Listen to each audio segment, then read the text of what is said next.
Welcome back to the SportsMax Zone. We continue with football. The race to qualify for Qatar 2022 from the South American continent is beginning to take shape.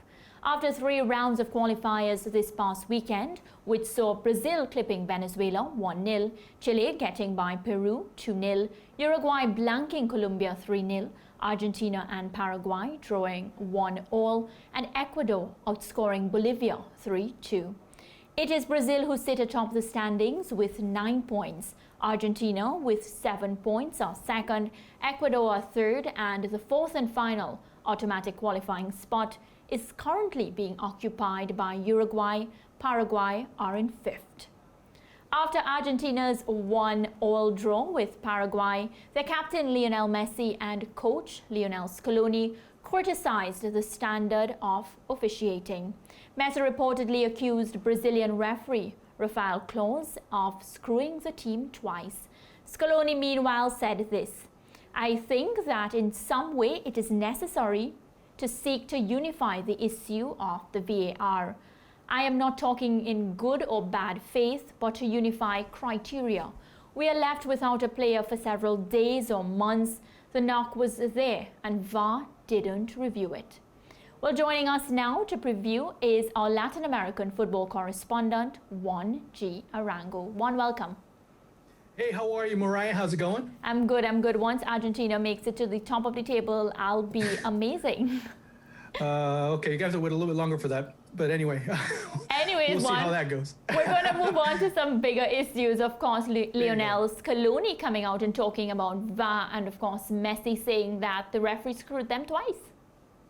Well, you know what? It's in terms of what Messi's saying, yes and no. I think it's more about the competency or lack thereof in some cases of refereeing. And we could talk about it, World Cup qualifiers, we can talk about Premier League, La Liga. We can just leave it blank and it would all be pretty much appropriate in terms of how different leagues are using VAR. Is it VAR or is it refereeing? It's two different things, but people tend to kind of intermingle them maybe a little bit too much at times.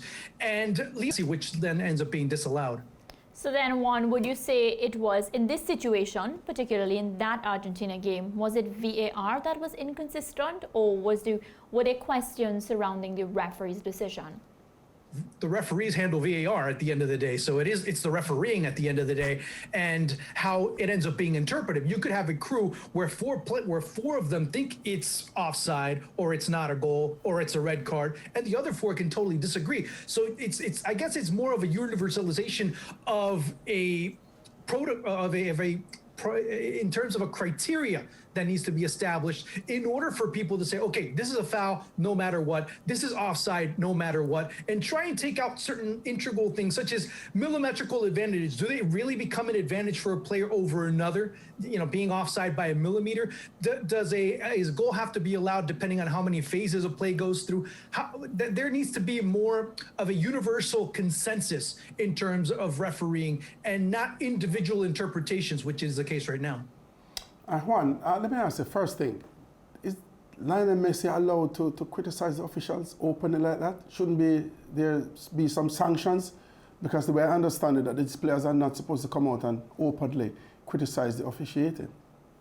Well, it happened before already. He already had sanctions for criticizing referees and also talking about CONMEBOL being corrupt.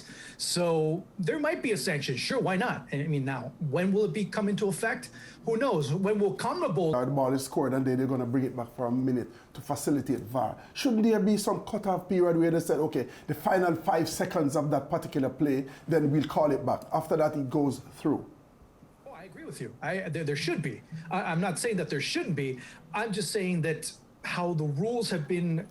If you look at the 2018-2019 version of what IFAB was able to establish as rules, it talks about specifically the offensive attack. It doesn't talk about, the first 5 seconds or the last 10 seconds or the last 5 touches or the last 3 touches. It talks about the offensive attack, and that's where the foul ends up being committed, which creates the offensive attack for Argentina. So referees also have to have some type of common sense, because if you look at that play in its entirety, there's a couple of passes that go backward, they're trying to reset. And yeah, I do agree as far as a criteria that has to be set in terms of that, but right now it doesn't exist.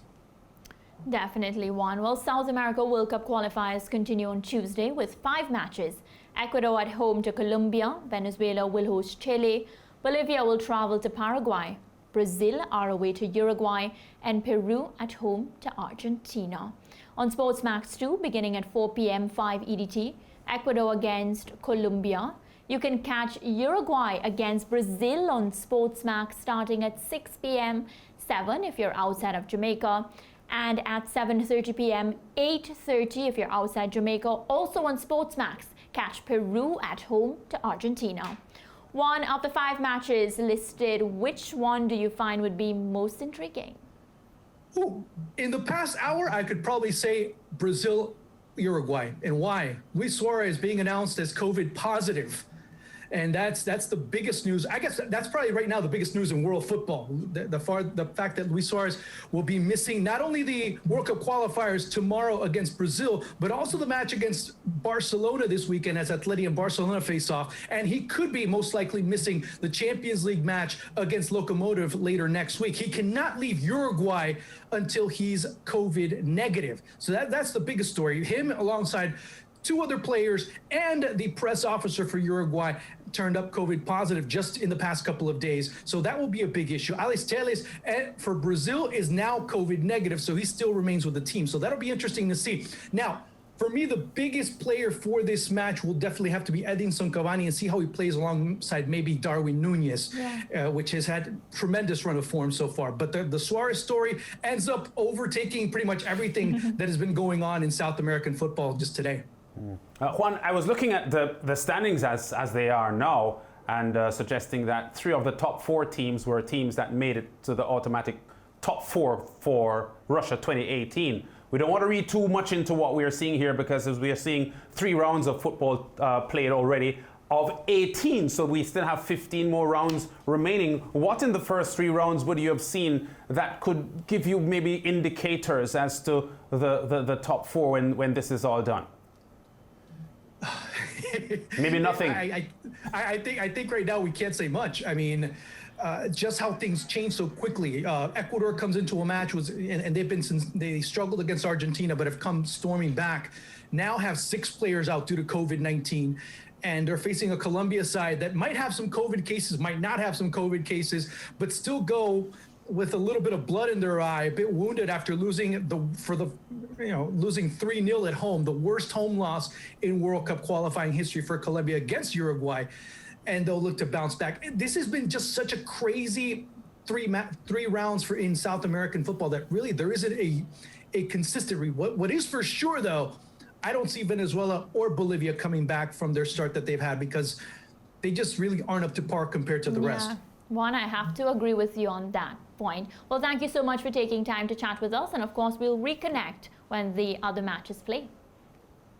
All right, talk to you soon. Thanks again, of course, our Latin American football correspondent there, Juan G Arango. We go to break and come back.